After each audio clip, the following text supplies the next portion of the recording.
unidos iremos andar, unidos iremos andar, unidos iremos andar. Amém.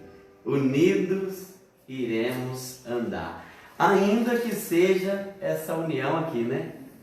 Virtual, né? Mas nós estamos aqui no mesmo propósito, no mesmo desejo de agradar a Deus. Então, eu convido você a juntos meditarmos no tema A Cruz de Cristo. A Cruz de Cristo. É uma das lições que nós temos estudado em nossa escola bíblica dominical, e eu queria aproveitar então esse momento para juntos meditarmos nessa palavra tão oportuna, tão importante para nossas vidas, que é a cruz do nosso Salvador Jesus Cristo. Abra a sua Bíblia em 1 Coríntios, capítulo 1. Primeira carta de Paulo aos Coríntios, capítulo 1, do versículo 18 até o versículo de número 25. 1 Coríntios, capítulo 1, do versículo 18 ao versículo 25. E diz assim a palavra de Deus: certamente a palavra da cruz é loucura para os que se perdem, mas para nós que somos salvos, poder de Deus. Pois está escrito: destruirei a sabedoria dos sábios, aniquilarei a inteligência dos instruídos.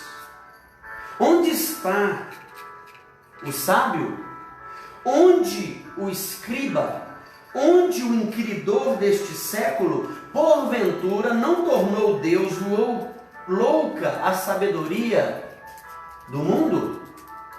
Visto como na sabedoria de Deus o mundo não o conheceu por sua própria sabedoria, aprove a Deus salvar os que creem pela loucura da pregação. Porque tanto os judeus pedem sinais, como os gregos buscam sabedoria. Mas nós, olha o contraste, hein? Sempre há nas escrituras esse contraste, o porém, o todavia. Mas nós não buscamos sinais, não buscamos sabedoria, mas pregamos, versículo 23, a Cristo crucificado, escândalo para os judeus, loucura para os gentios. Mas para os que foram chamados, tanto judeus como gregos, pregamos a Cristo, poder de Deus e sabedoria de Deus. Porque a loucura de Deus é mais sábia do que os homens, e a fraqueza de Deus é mais forte do que os homens. Essa é a palavra, esse é o texto, essa é a base para o tema do nosso encontro, da nossa palavra nessa manhã. Não vamos expor o texto de Coríntios, mas nós vamos pensar nesse tema, a cruz de Cristo. Como estamos nós com relação à obra que o Senhor Jesus fez um dia na cruz em nosso favor? Como nós lidamos com a mensagem da cruz? Como nós nos referimos a ela?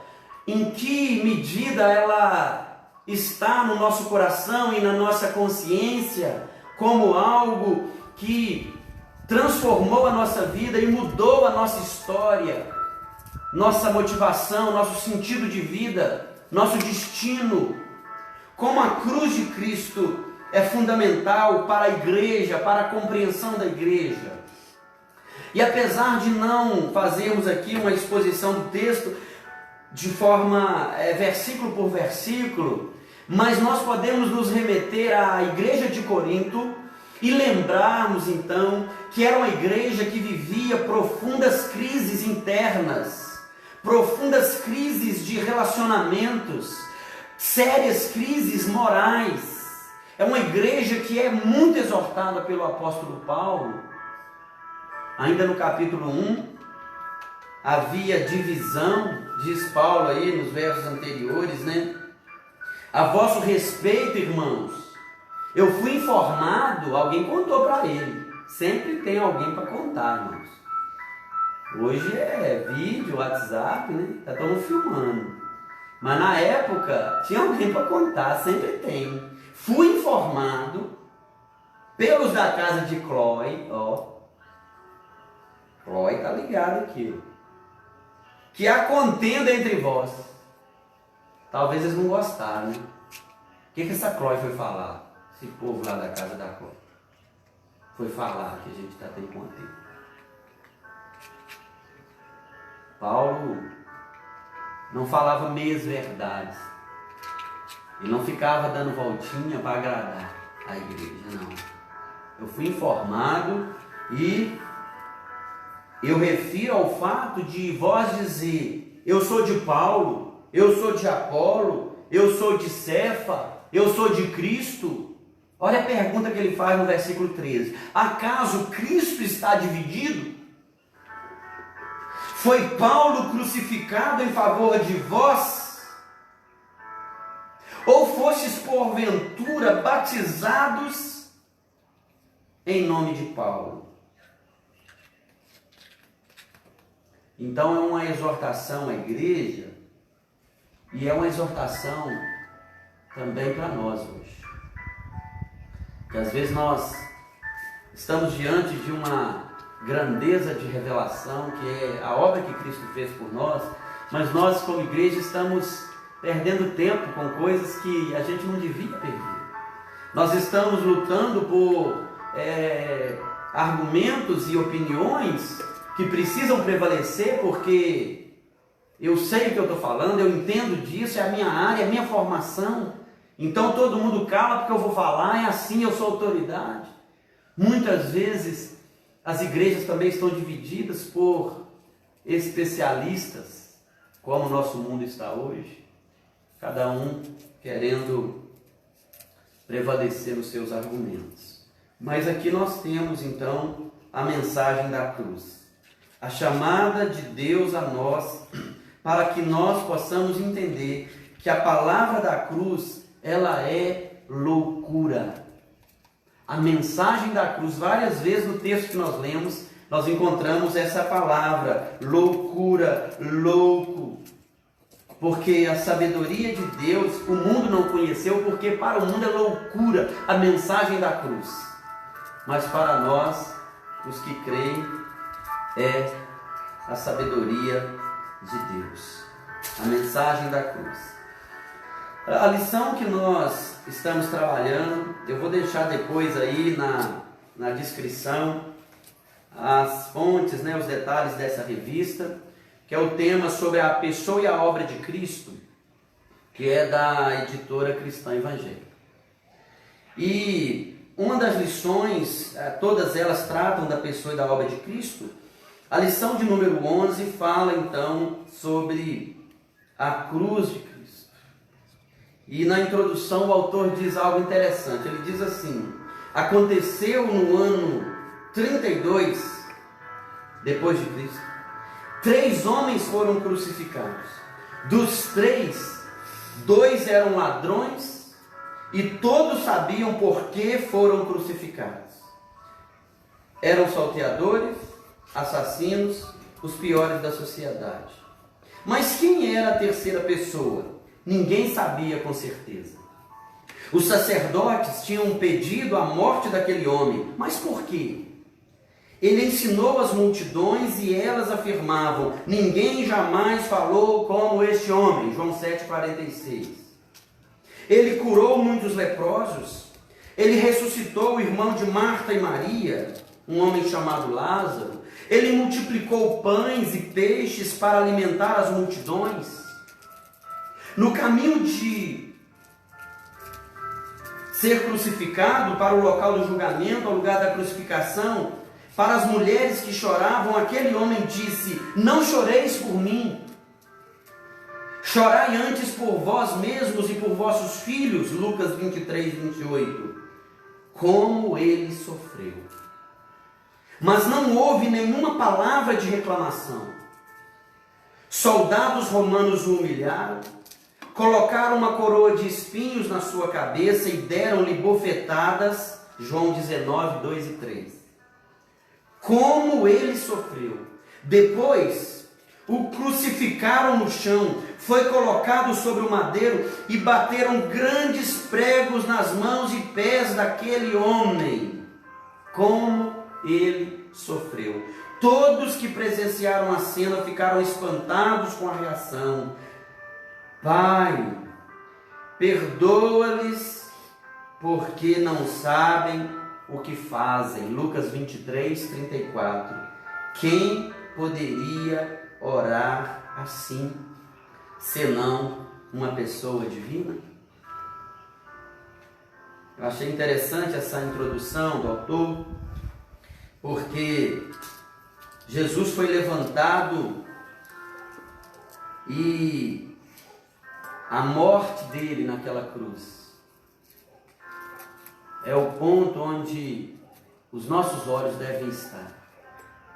A cruz é a mensagem central da Bíblia.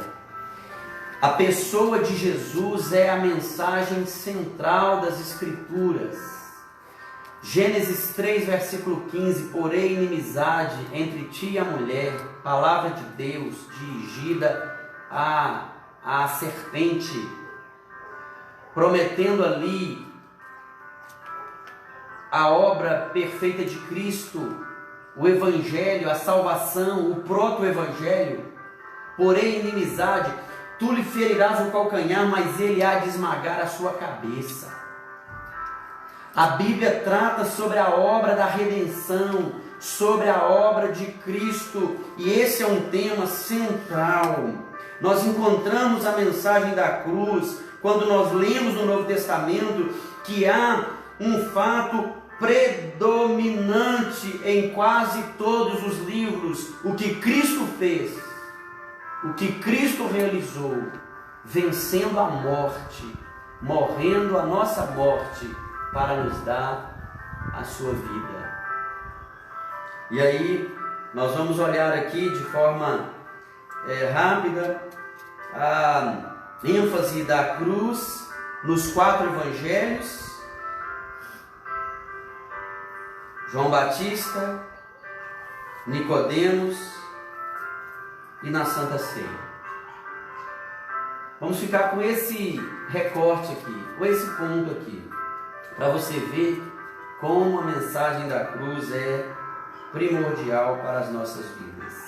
O ministério de Cristo é relatado de maneira breve, mas os acontecimentos relacionados com a última semana de sua vida, culminando com a morte, com a sua morte na cruz, ocupa uma 4ª parte dos evangelhos de Mateus e Marcos, uma 3ª parte do evangelho de Lucas e metade do evangelho de João. Quantas vezes nos relatos dos evangelhos há referências à morte de Jesus? Por quê? A cruz era o ponto central. A cruz era o ponto central. Quer ver? João Batista. João Batista, abre lá a sua Bíblia no Evangelho de João, no capítulo 1. Evangelho de João, capítulo 1. Nós temos aqui o testemunho de João Batista, a voz do que clama no deserto, né? O cumprimento da palavra de Deus de que viria aquele que prepararia o caminho para o Messias, para o Senhor Jesus.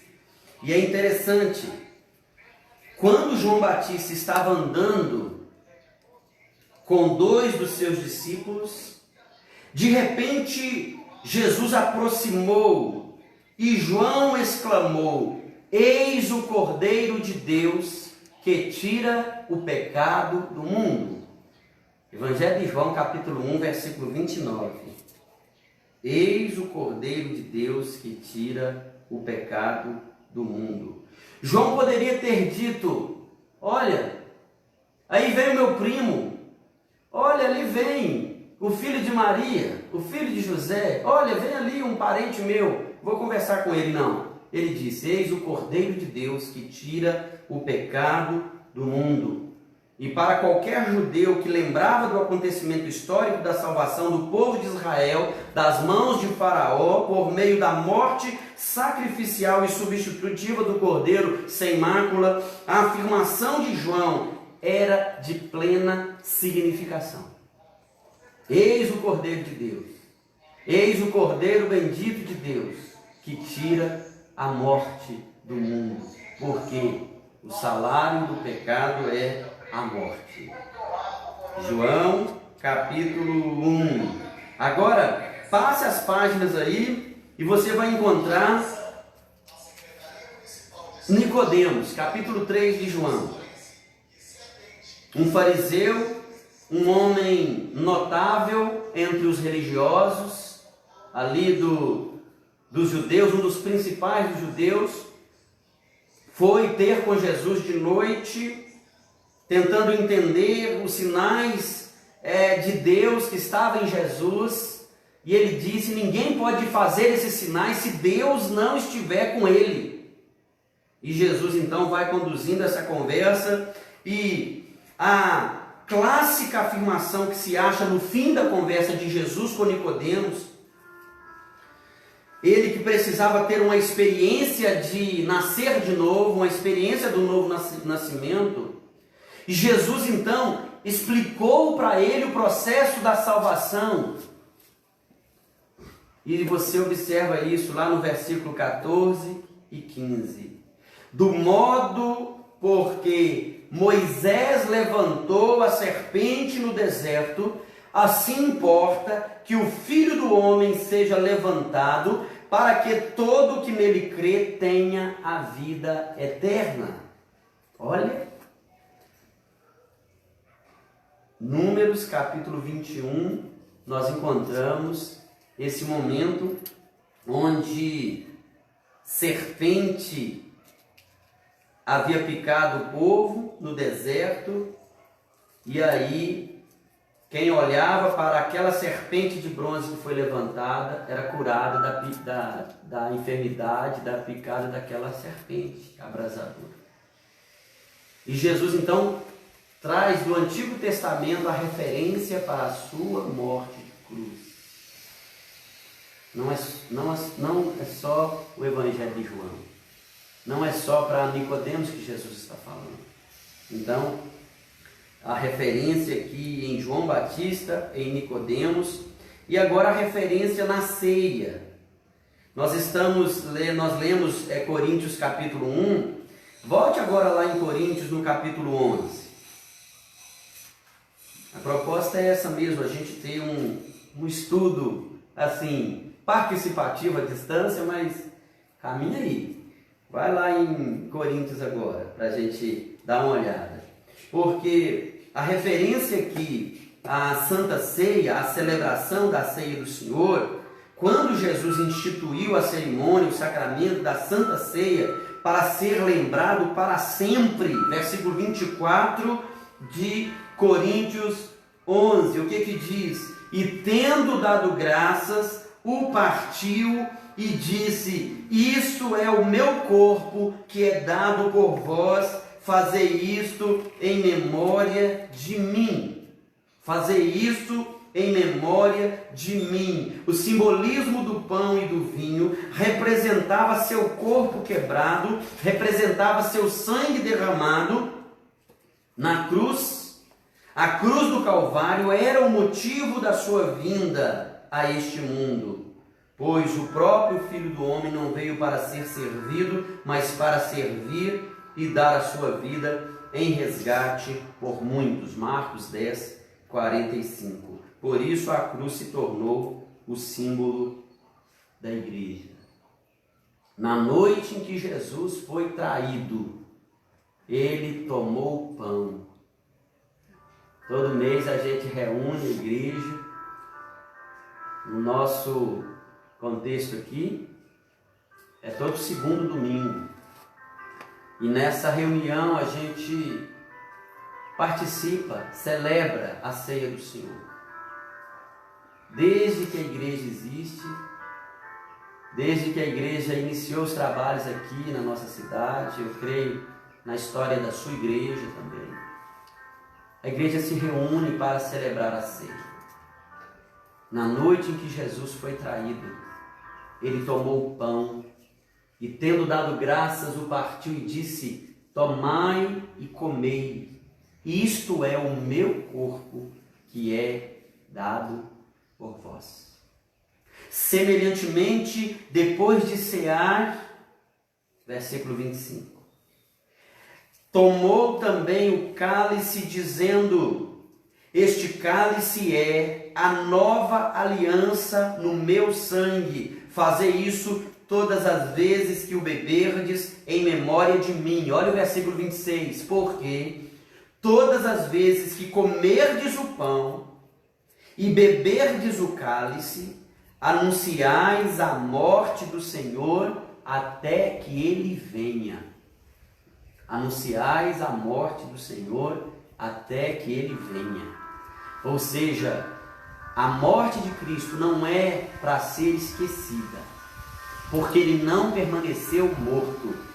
A cruz de Cristo não é para ser esquecida, porque ela diz respeito à minha redenção, à sua redenção, ao perdão que Deus concedeu a mim pelos meus pecados e a você pelos seus pecados. Ele tomou sobre si as nossas iniquidades, ele levou sobre si as nossas transgressões. O castigo que nos traz a paz estava sobre ele, para termos paz, porque em Isaías 9 diz que ele seria chamado de o príncipe da paz, o maravilhoso conselheiro, o Deus forte, o príncipe da paz. Um menino nasceu, um filho se nos deu, e o seu nome será Príncipe da Paz. Isaías 53, o mesmo profeta diz: o castigo que nos traz a paz estava sobre ele. Porque da mesma forma que Deus o deixou na cruz, porque os nossos pecados ali estavam, e Jesus clamou: Senhor, Deus meu, por que me desamparastes? É o desamparo que o pecado acomete sobre os filhos, sobre aqueles que são de Deus e que no pecado estão separados, porque a nossa iniquidade, o nosso pecado nos separa de Deus. E se não fosse a obra de Cristo na cruz, nós estaríamos para sempre separados de Deus, sob a ira de Deus, sob a justiça da mão de Deus. Mas Ele levou sobre si as nossas enfermidades, as nossas dores, os nossos pecados. O castigo que nos traz a paz estava sobre Ele, e pelas suas pisaduras nós fomos sarados. Um retrato vivo daquele momento na cruz, quando Jesus ali pagou o resgate, pagou a dívida, cumpriu o plano maravilhoso de Deus para nos salvar, para nos perdoar, para nos apontar o caminho da vida, no qual Ele mesmo é o caminho. O escritor de Hebreus diz que pelo seu corpo, pelo sangue da sua carne, o caminho foi preparado para nós. Olha só, pelo corpo da sua carne, nos preparou o caminho.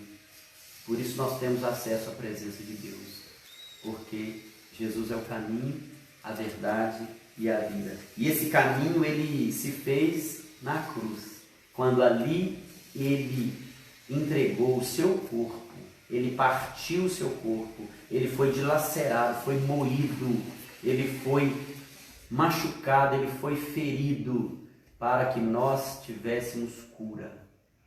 Ele foi humilhado para que nós tivéssemos honra. Em Cristo nós somos mais que vencedores. Na obra de Cristo nós podemos descansar o nosso coração. E eu queria, ao encerrar essa palavra, eu queria te convidar a reconhecer no seu coração qual o lugar da cruz de Cristo. Qual é o lugar da sua consciência sobre a obra que Cristo realizou por você? Porque sempre existirão os inimigos da cruz. Sempre existirão aqueles que vão zombar, vão ridicularizar e vão chamar de loucura a mensagem da cruz. E Deus está falando aqui que isso aconteceria. Que eu e você sejamos encontrados nesse lugar de loucura, a loucura da cruz, e que a gente possa dizer: eu amo a mensagem da cruz. Sim, eu amo a mensagem da cruz. Vamos encerrar cantando esse hino, hino 266, do Inário Novo Cântico. Você pode então encontrar aí, e nós vamos cantar esse hino. Rude cruz se erigiu.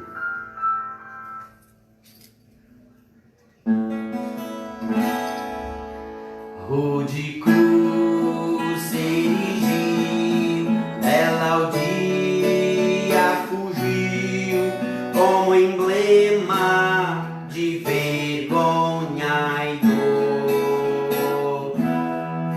Mas eu sei que na cruz, nesse dia, Jesus deu a vida por mim, pecador. Sim, eu amo a mensagem da cruz, seu triunfo, meu gozo será. Pois um dia, em lugar de uma cruz, a coroa Jesus me dará. Desde a glória do céu, o Cordeiro de Deus, ao Calvário humilhante baixou. Nessa cruz, para mim, há mistério sem fim, porque nela Jesus me salvou. Sim, eu amo a mensagem da cruz, seu triunfo, meu gozo será. Pois um dia, em lugar de uma cruz, a coroa Jesus me dará. Nessa cruz padeceu, desprezado morreu, meu Jesus, para dar-me o perdão. Eu me alegro na cruz, dela vem graça e luz para minha santificação. Sim, eu amo a mensagem da cruz, seu triunfo, meu gozo será. Pois um dia, em lugar de uma cruz, a coroa Jesus me dará. Amém. Feche aí os seus olhos e vamos orar. Senhor Deus, te agradecemos pela obra perfeita, maravilhosa do teu Filho Jesus, que um dia se entregou na cruz em nosso lugar. Ó Deus, essa palavra que hoje meditamos aponta para dois malfeitores, dois ladrões que ali estavam, um à sua direita, outro à sua esquerda. Ó Deus, e certamente para nos mostrar que estamos ali também representados na figura desses homens, porque nós temos pecado contra o Senhor. Ó Pai, mas há também uma referência da graça de Deus, porque um daqueles homens ali, malfeitores, ladrões, que reconhecia o seu pecado, reconheceu também que Jesus era Rei, Senhor e Mestre. E ele assim ouviu dos lábios do Senhor Jesus a palavra: ainda hoje estarás comigo no paraíso. Ó Deus, nós te agradecemos pela palavra que o Senhor tem nos dado. Ó Deus, palavra essa que é diferente de todas as palavras de homens ao longo da história, sejam eles pensadores, teóricos, filósofos, porque a palavra viva do Senhor. Ó Deus, todas as coisas hão de passar, mas a tua palavra não passará. Ó Deus, que nós possamos não apenas cantar que amamos a mensagem da cruz, mas que nós possamos viver, ó Deus, essa verdade todos os dias. Ó Pai, em tempos de crises ou em tempo de bonança, que essa mensagem seja sempre pregada, anunciada por nós, pelo teu povo, porque assim nós somos chamados para pregarmos a mensagem da cruz. Ó Deus, que é poder de Deus para a salvação de todo aquele que crê. O Evangelho é o poder do Senhor. Ó Pai, nos ajuda a viver, ó Deus, a nossa vida nessa consciência, nesse entendimento da tão grande salvação que o Senhor nos conquistou, perdoando os nossos pecados, limpando, Deus, a nossa vida de toda injustiça. Eu oro, Deus, para que o Senhor alcance o coração, a mente, a vida de cada um que está, ó Deus, ouvindo essa mensagem, seja em que tempo for.